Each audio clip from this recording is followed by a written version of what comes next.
All right, we're here with Boa Hancock's strongest soldier, Carl. All right, Carl. Not only did you win 1 Perona, not only did you win 2 Perona, not only did you win 3 Peronas, not only did you win 3 Peronas, and where's the 4th Perona? So the 4th store championship I won, they wanted to do store credit with their stuff, so we had to do a best of 3 top cut for like 2 more rounds. The top 4 didn't want to do that, so we rolled the dice, and I lost the dice roll like I do every time. So you are a 4 times asterisk. You know, asterisk, yeah, asterisk. Back to back. The last one asterisk. Yeah. Store championship with what deck? I'm playing Boa Hancock. All right.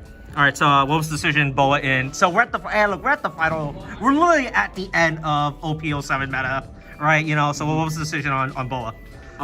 Genuinely, I think Boa only has one almost like very not favored matchup, and I think that's Lucci. I think against all the other black decks, it has a pretty good chance, especially Black Yellow Luffy. Against all the green decks, it just kind of stomps. And against other blue decks, I think Boa is slightly favored. Right. We don't talk about Red Purple Law because, you know, Raging Tiger is his worst nightmare. And I run forward though, so we're good. All right. But yeah, I think Boa was like a pretty decent meta call, and I always play blue, so you know I had to rep.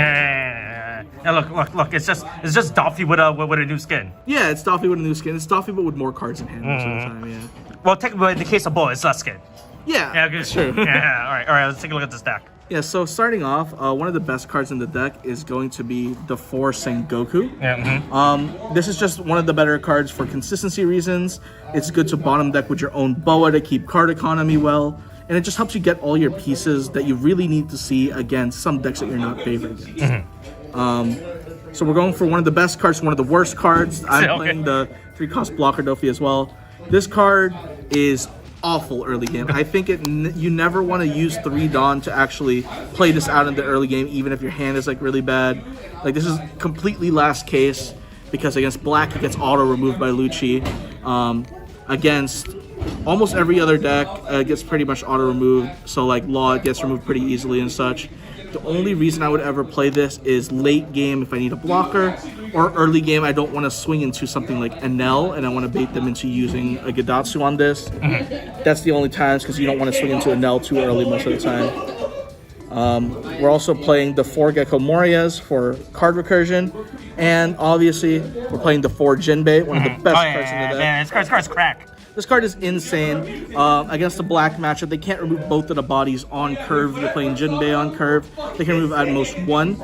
So early game, you can really rip a couple cards out of their hand through swinging 7/7 or just swinging 5s because you want them to discard as many cards as possible, since they're either going to overcounter with a 2K or they have to get rid of their 1K counters, which are usually really, really good playable cards like Sabo. So being able to go super wide early, fighting it with Sengoku, finding all the pieces. Yeah, just setting us up, yeah. Yeah, setting us up really well. And I'm also playing a ton of 2K counters, of course, the 7 Warlords ones, playing the 4 Law, 4 Crocodile, 2 Mihawk, and 4 Kaya. Okay. I know so that's what, 14? 14 2Ks. I know some people aren't really a fan of the 2 Mihawks. I see a lot of people play 2 Weevil, the 4 cost 6K that draws a card. But I think having a ton of 2Ks is really good since you always want to stay defensive, stay as high life as possible with this deck. And the Kaias are really good for filtering out your hand. Do you summon her a lot going first? Not going first, but I think like on a 9 Dawn turn or an 8 Dawn turn, if you just really need to filter out what cards you need to see, like seeing more Raging Tigers, or you're in a matchup that doesn't have red rocks, you just want to go ahead and discard those. Kai is great, and she also synergizes really well with the next card, which is going to be 4 of the Boa Hancocks. Like I mentioned with Sengoku earlier, if you bottom deck a Sengoku, you can get a card draw. Kaya seems like it goes negative in hand, but if you bottom deck the Kaya immediately after, you'll get to draw with your Boa Hancock and just recur yourself the same thing. So it's like you didn't really go down in cards at all. I had to skip a step here, but I also played the 2 Gundam Reigns. So effectively, 4, 8, 12, 4, 8, 12, 14, 16. I'm playing 16 2Ks pretty much. And this is, like I mentioned, just so I can stay really healthy early on, stay really safe, so that I can start stalling for the big things like Boa Hancock. Some of the tech cards, it's just 3 pudding, obvious. Yeah, see just for blue, the for yellow matchup. yellow matchups, black yellow Luffy matchup, Nami matchups as well.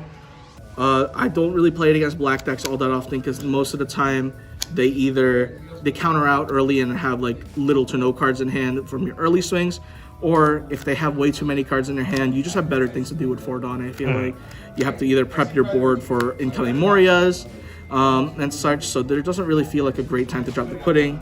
That, along with the fact it's a very understated body, I don't find myself dropping against black. But I do find myself dropping against black a lot is going to be 4 Kaido. Yeah, I mean, that card says draw 4. The card does say draw 4. The reason why I really like this card is because a lot of decks are using a bunch of resources trying to keep up with your 2 4-cost bodies coming out early, and they're using a lot of cards. So by the time that they get to the 10-don turn, if you're still healthy, you can drop the 10-drop Kaido, draw 4, replenish your hand, and usually if they've used things along the way to get rid of Boa Hancock, Jinbei, Morias, whatever, you will usually not have to worry about Kaido getting removed on the first turn it comes out, maybe second. But No, yeah, it's also a 10, so it takes a lot of work to get rid of. yeah, it usually means that they're going down a bit more cards than you are, especially since you're going +4 with the Kaido. It's very good. No bounce Kaido? No bounce Kaido. I think bounce Kaido is awful, honestly. The only matchup it's really good in is Bonnie to bounce the kid and whenever it plays back. But every other matchup it sucks. You don't want to bounce the Sabos, you don't want to bounce the Ishos, you don't want to bounce the Morias. All of that against black, awful, and you really have to build this deck to cover your weaknesses. So I built it to cover my weaknesses around black, since it's naturally very good against all the other decks that I mentioned before. Accompany him for big drops. To get rid of big drops, Red Rock. Yeah. Yeah, also triggers the leader. Triggers the leader. I find myself using this most on Gecko Morias, on Zoros, Kids, other Blues Kaidos. And if you play your cards right, you're dropping this a turn or 2 after your Raging Tiger. Yeah, it gives rid of more options. Yeah, so with Moria, every deck that plays Moria, you have to grab the cards back from the trash.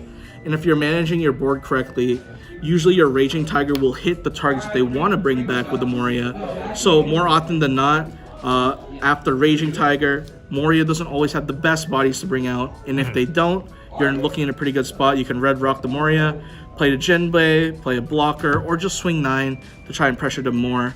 All of these things I think are very good plays. But yeah, that's the 50-card deck.